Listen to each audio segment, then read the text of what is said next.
Hi guys, welcome back to the Forgetful Scholar, and this week we're gonna chat about books, but I'm doing a book haul. That's right. I got sucked in to the Barnes & Noble's after Christmas Day sale, and they got me in the door. And well, let's just say this is my own holiday gift for myself.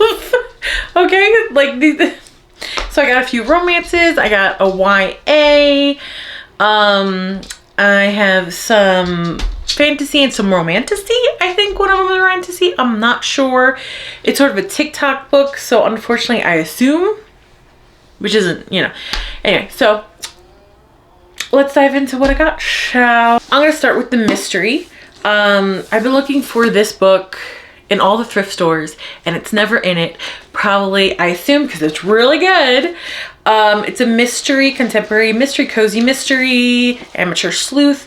The Thursday Murder Club by Richard Osman. And yes, the Barnes & Noble sale is usually for hardcover books. Like I said, that's how they got me through the door. And then I went a little crazy. Also, I've been struggling with the lighting, but today I'm actually filming at night, which I normally don't do, just because I had no other time to do it. So it's late at night. So hopefully I'm coherent. We shall see. So, so let's see what this is about. In a peaceful retirement village, four unlikely friends meet weekly in the Jigsaw room to discuss unsolved crimes together. They call themselves the Thursday Murder Club. When a local developer is found dead with a mysterious photograph left next to the body, the friends suddenly find themselves in the middle of their first live case. They might be senior citizens, but they are cleverer than most. And the bodies begin to pile up. Can our unorthodox but brilliant gang catch the killer before it's too late? So that's what, and I know like the last of this series made people cry. So I'm not looking forward to that. Me and emotions are not friends. So that would be interesting. But yeah, so this isn't a hardcover, but like, I've been looking for this for so long. I saw it. I was like, and it was like the only copy left. I had to, okay? Don't judge me. Stop judging me. Romances. I'm going to start with the historical romance first. A Lady for a Duke, Alexis Hall. Beautiful cover. Beautiful back cover. I love the yellow dress. This is a thick one though. Like this is usually historical romances like 350, 400 pages. Let's see how many pages this guy is.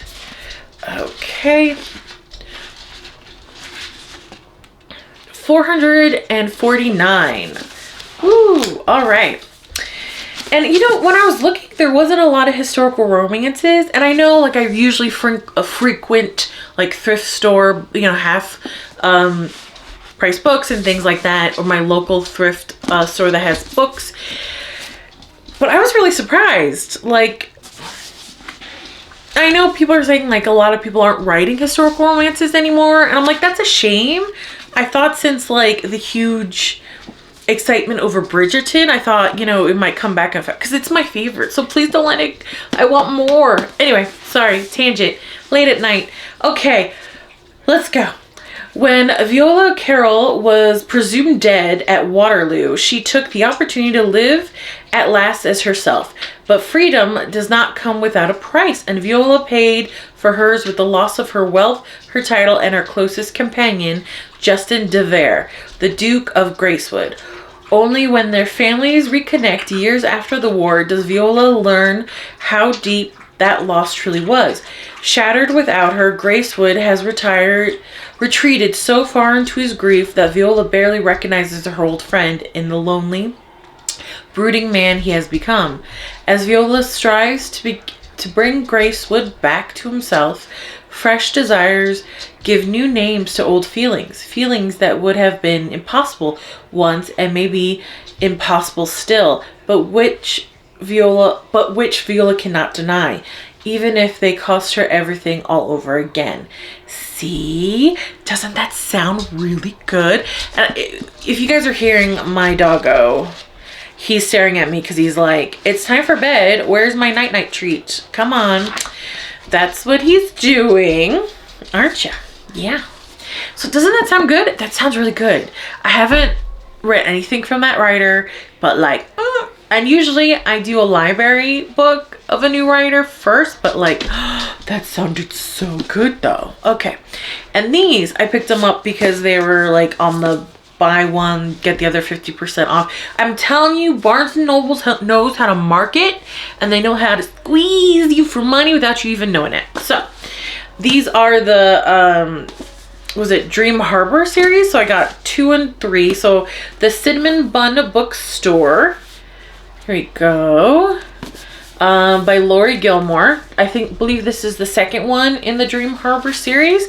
And the first Dream Harbor was cute. It was cute. It gave me Star Hollows vibes, and I was digging it, you know. So this one should be interesting. And I got 2 and 3. Again, cover, cute, love the zhuzh. Not a romance cover. It's just not. It's just not. Okay, so. And these are cute. You know, they're like, I call them cozy romances, right? They're cozy contemporary romances. No real stakes, but they're fun. They're cute, you know. All right, so when a secret message turns up hidden in a book in the Cinnamon Bun Bookstore, Hazel can't understand it. As more secret codes appear between the pages, she decides to follow the trail of clues. She just needs someone to help her out. Gorgeous and outgoing fisherman Noah is always up for an adventure, and a scavenger hunt sounds like a lot of fun. Even better that the cute bookseller he's been crushing on for months is the one who wants his help. Hazel didn't go looking for romance, but as the treasure hunt leads her and Noah around Dream Harbor, their undeniable chemistry might just be as hot as the fresh out of the oven cinnamon buns that the bookstore sells. Cute, right? Again, I like the gold foiling in the trees, very autumnal, autumn vibes. Even though we're in winter now, it's still cute. Okay. You know, they were secondary characters in the first Dream Harbor, so I was interested in that. And this is the Christmas Tree Farm, Laurie Gilmore, the Dream Harbor book series 3, again with the zhuzh, cute. This is definitely winter, Christmas, solstice vibes, you know. Again, cute cover, love the zhuzh. You know, extra points for the cute doggo. Not a romance cover. Cozy mystery cover, yes. Romance cover, no. So hopefully I won't have the same trouble, because the first book I liked it, but because of the cover I kept expecting someone to be murdered. So hopefully that won't happen to this one. Kira North hates Christmas, which is unfortunate since she just bought a Christmas tree farm in a town that is too cute for its own good. Bennett Ellis is on vacation in Dream Harbor, trying to take a break from both his life and his constant desire to always fix things. But somehow fate finds Ben trapped by a blanket of snow at Kira's farm, and despite her Grinchest first impressions, with the glow of the fairy lights twinkling in the trees and the promise of warm hot chocolate, maybe, just maybe, these two lost souls will have a Christmas the Christmas they'll remember forever. I was gonna say they never remember, because Freudian slip, I guess. This sounds really cute, and I do love forced proximity. I have to admit, that could be a lot of fun. I think snowed in is kind of like overdone sometimes, but I'm willing to give it a try. And I better like it. I bought it at friggin' Barnes & Nobles. That shit's expensive. And any of these books I don't like, I donate them like I always do to my local secondhand bookstore, because, you know, even if I don't like them, I hope they go to a home and a reader who cherishes them. You know what I mean? Okay. So this book has been on my wish list for a while. I always search for it. I'm really curious about it. I heard really good things. I believe it's a YA fantasy. And like, I think Little Dark Academia. I'm not sure. I don't think so. But, oh man, have I been really dying to read this. But like, I didn't want to pay $30 for the hard copy, and that's the only ones I've ever seen. And then, well, you know what? In Barnes & Noble's like $17 for like the soft cover, and I was like, oh, that's not $30. $17 is much less than $30. See, that's how my brain works. So I should tell you what book it is. Holy moly. The Diviners by Libba Bray. Okay. Remy, please don't bark. Remy? Thank you. He's a little bit of a Jack Russell, so sometimes he gets hyper fixated on something, and like it's really hard to, you know. And right now my neighbors are, you know, going in and out of the house, which they're allowed to do, of course. But my dog apparently takes offense. So anyway, and this is a bit of a big book as well, which, you know, I expect it. 468 pages, because I'm not sure, because there's some back sections. You're not going to be able to see it like that. I thought they were the acknowledgements, but I don't think they are. I don't know if they're like part of the story or just add-ons. So I have to read the back of it too. Wow. Yeah. I think my nighttime meds are kicking in. So all right. Woo. Okay. Diviners Among Us. Evie. Oh, I love that name, Evie, because I always think of The Mummy with Rachel Weisz and Brendan Fraser. But anyway, which is like one of the best movies ever. Anyway, Evie O'Neill has been exiled from her boring old hometown and shipped off to the bustling streets of New York City. And she is prostitutely ecstatic. Okay. It's 1926. Ooh, interesting time period. Ooh, I'm already kind of in. It's not a lot of books I've read with that time period. All right, I'm in. Let's go. And New York is filled with speakeasies, Zegfield girls. Oof. I'm so sorry. That's probably not even human language. And rankish pickpockets. The only catch is that she has to live with her uncle Will and his unhealthy obsession with the occult. All right. Evie worries he'll discover her darkest secret, a supernatural power that has only brought her trouble so far. But when the police call Will to the crime scene of a murdered girl branded with a cryptic symbol, Evie realizes her gift could help catch a serial killer. As Evie jumps headlong into a dance with a murderer, other stories unfold in the city that never sleeps, and unknown to all, things dark and evil has awakened. Ooh, that is a good back synopsis. Holy, I'm in. Oh, I'm in. I think I might put this at the top of the pile. Okay. So this book was on sale because it's a hardcover. And I've seen it so many different places. Super curious about it. Never picked it up. Because again, $30 to $40 for hardcover. Ridiculous. Ridiculous. So, you know, it was a sale, so it was half off. No excuses, no comments. That's the reason. Okay, so it's The Lost Bookshop by Evie Woods. So I don't know if you could take, like, I should have taken the sticker off. Anyway, so like there's vines that have gold foiling. Look at the little yellow bookshop. There we go. The gold foil wasn't catching the light. There we go. Sprayed edges, very pretty. I always say sprayed edges, gorgeous, but not necessary to a book. And I believe there is a built-in cloth book mark, which you gotta love it. You gotta love it. Okay. So, oh, that's cute. Didn't even realize how cute that is. Oh, that's super cute. Oh my God. Look. And the back too. Oh my God. How cute. I'm just the worst. How did I not even notice that? I was just like, oh, on sale, mine. Okay, so this is, okay, so right here on the foiled cover says, he always said that books were more than words on page. They were portals to other places, other lives. Okay, a quote. Doesn't say who the quote is from. Probably someone in the book. And the back says, "The thing about books," she said, "is that they help you to imagine a life bigger and better than you could ever dream of." Another quote with no one cited as saying the quote, so I'm assuming it's going to be a character in it.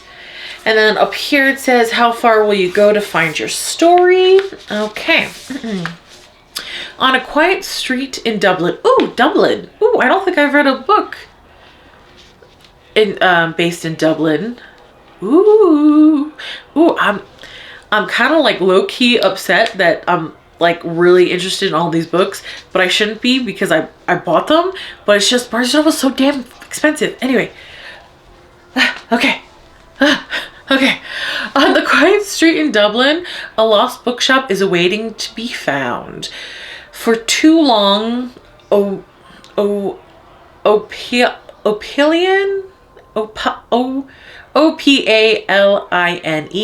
so Opalin, Martha and Henry have been the side characters in their own lives.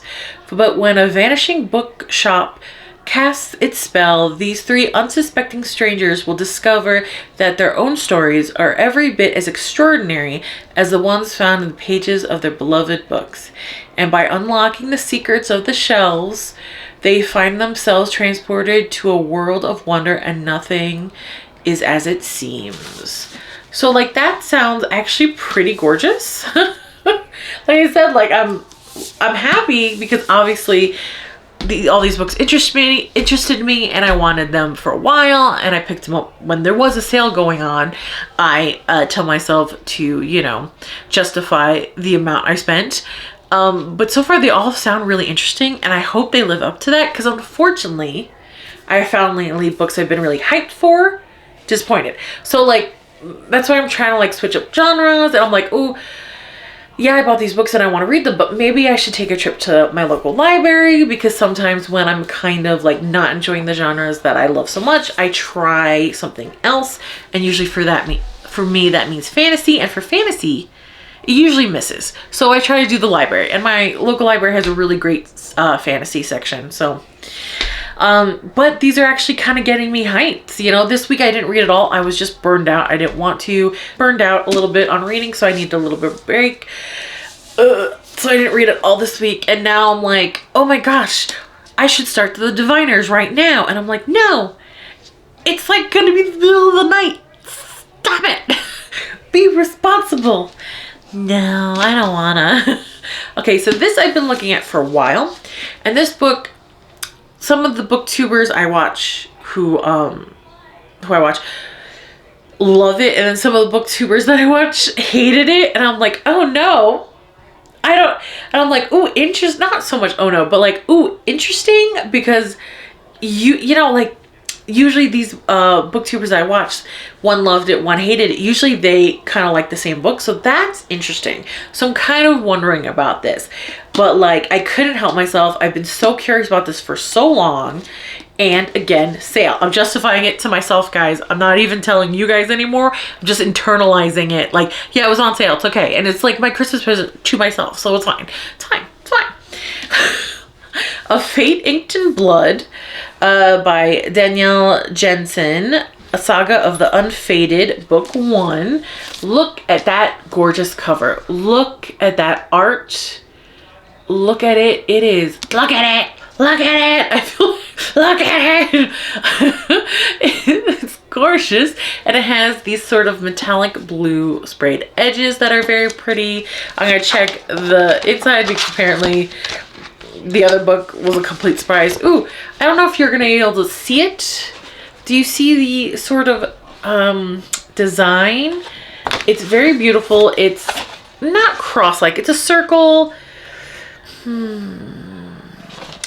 with almost like a shuriken in the middle, but not quite. I'm liking that design. The symbols in the middle. Well, the symbols in the middle, they aren't really Nordic. They look more like made-up fantasy symbols, which is fine. Again, thanks to A Lesson in Chemistry, we know the writer has little to no say on book covers, so what does worry about me is that USA Today's best-selling is on the bottom of it, and that has never worked out for me. Every time I've seen that, I've read the book, and I was like, ugh, this is horrible. What the hell, USA? So that, more than the booktubers that I watch that don't like it, that is what is making a little bit more nervous. So, okay. Her fate is inked in her blood. It's carved into her bones. This power is Freya's destiny. That's the little snippet on the back. Okay. A shield maiden blessed by the gods battles to unite a nation under the power-hungry king while fighting her growing desire for his fiery son in this Norse-inspired fantasy romance. And like, Norse-inspired. So this is a romantasy. All right. Oh my gosh, guys. I'm going to try a romantasy. What's going to happen? Who knows? Okay. Bound in an unwanted marriage, Freya spends her days gutting fish but dreams of becoming a warrior and of putting an axe in her brutish husband's back. Freya's dreams abruptly become reality when her husband betrays her to the region's drawl. Oh my gosh. Jarl. It's like the Viking surf lord, you know? Leading her into a fight to the death against his son, Bergron. Oh my gosh. You guys know, Norse names are gonna be difficult.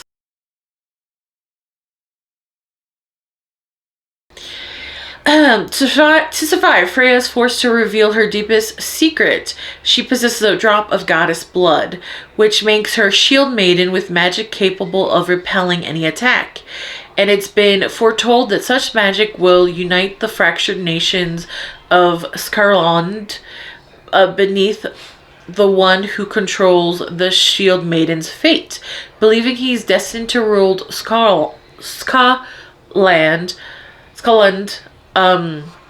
as king, the fanatical Jarl binds Freya with a blood oath and orders Berong to protect her from their enemies. I really wish I could know how to pronounce that name. I have to look it up in Google. I should have looked it up before this. But again, I wasn't planning on filming right now. You know, this isn't my regularly scheduled filming time. So, what am I talking about? I should learn how to pronounce this character's name before I do the video. And do I do that? No. Desperate to prove her strength, Freya must train to fight and learn to control her magic, all the while facing a perilous tests set by the gods. The greatest test of all, however, may be resisting her forbidden attraction to Brion. If Freya succumbs to her lust for the charming, fierce warrior, she risks not only her destiny, but the fate of all her people she is sworn to protect. So that sounds so interesting. That really does sound very interesting. I'm so in, because like mythology, you guys know I enjoy that mythology. So retellings are interesting. I either freaking obsessed or I can't stand. So okay, have I bothered you guys enough? I feel like I hope while I'm editing this I find it not too annoying. But anyway, I don't want to, but it's time for me to get back to the real world. Like, comment, and subscribe, and I'll see you later. Bye.